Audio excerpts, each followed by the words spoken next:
Ugandan President Yoweri Museveni wants more funds allocated but effectively used in AIDS awareness, starting from village to national level. This comes 2 days before the reading of the national budget, where the allocated funds will be announced.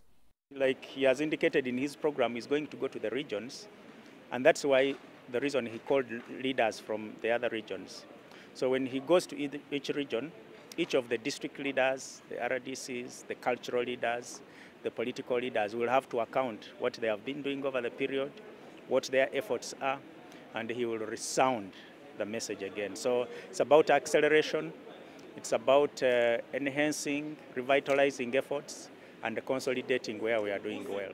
The old approach stipulated for a mandatory HIV test for all expectant mothers.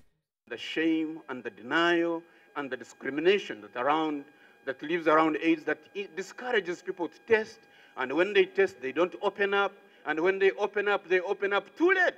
They have already infected their spouses, they have already passed on the virus, their children. But once you defeat self-stigma and societal stigma, things happen. And so I am here as a person who's testifying that I have achieved what we call zero transmission.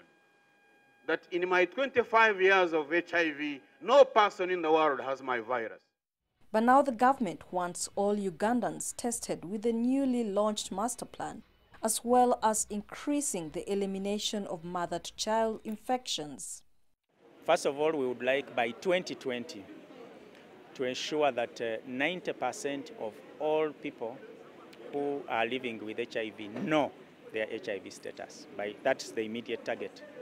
We would also like 90% of those who test and know their HIV status to start on treatment. But we would also like to achieve 90% of those who start on treatment to significantly reduce the viral load so that they are not able to transmit to their partners. Uganda was praised for championing the fight against HIV/AIDS in the late 90s and early 2000s. Official figures put the country's HIV prevalence rate at 7.3%, up from below 6%. Recent estimates show 1.4 million people are living with HIV/AIDS in Uganda. While a big number of these patients are on treatment, the new campaign seeks to provide more care to them and stop new infections with the hope of an HIV-free generation by 2030. Isabel, Nakirya, CGTN in Kampala.